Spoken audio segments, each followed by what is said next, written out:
Today we're going to do a fun activity. Let's make some noise.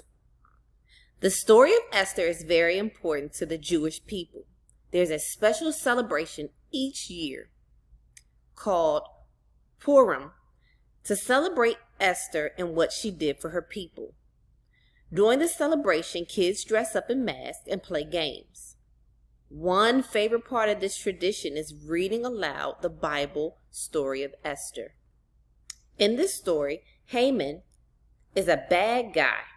Every time the name Haman is mentioned, kids make noise with a noisemaker, instruments, clapping, stomping their feet, or shouting.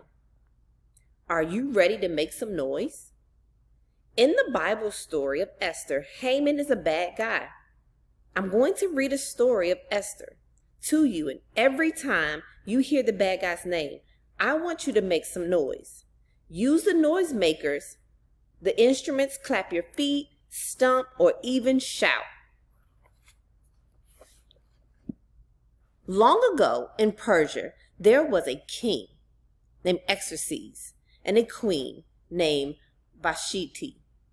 The king grew angry at the queen for not attending one of his banquets. He banished her and chose to replace her with a new queen. A search was made throughout the whole kingdom. Soon a Jewish girl named Esther became the new queen.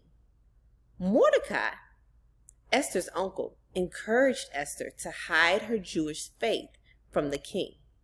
And she did. The king had an advisor named Haman, who had become a very powerful man. When the king made Haman the new prime minister, all the people in the land were to bow down to him. But Mordecai refused to bow down to Haman. This made Haman furious.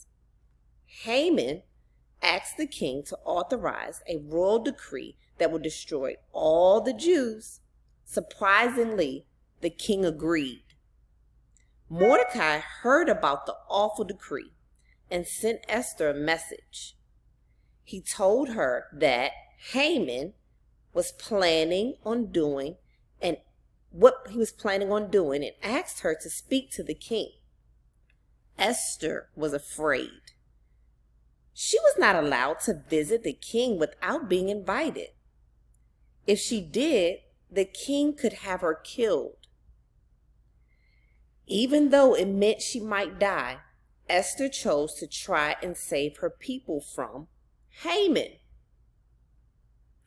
Evil plan. She fasted and prayed for 3 days.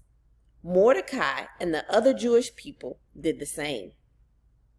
When Esther went to see the king, he was gracious to her. She invited the king and Haman to a banquet, but she did not talk about Haman's plan at the banquet. Instead, she invited King Xerxes and Haman to a second banquet on the following night. On the night of the first banquet, the king could not sleep, so he ordered the books of history to be read to him. He heard about the time Mordecai had saved his life from an assassination attempt, but Mordecai had not been properly honored. The next day, the king asked Haman for ideas to honor someone. Haman thought the king was trying to honor him. So Haman told the king to host a parade and let the man ride on the royal horse, wearing a royal robe. The king liked Haman's idea and told him to do all those things for Mordecai. Haman was shocked and furious, but he obeyed the king. Later that night, Haman and the king attended Esther's second banquet. It was at this banquet that Esther begged the king for the life of her people. She revealed that she was Jewish and that Haman had plotted to destroy the Jewish people. The king promised to save Esther and her people. He was so angry with Haman that he had him killed. Esther's courage saved her people, and through her story, we can see God always has a plan.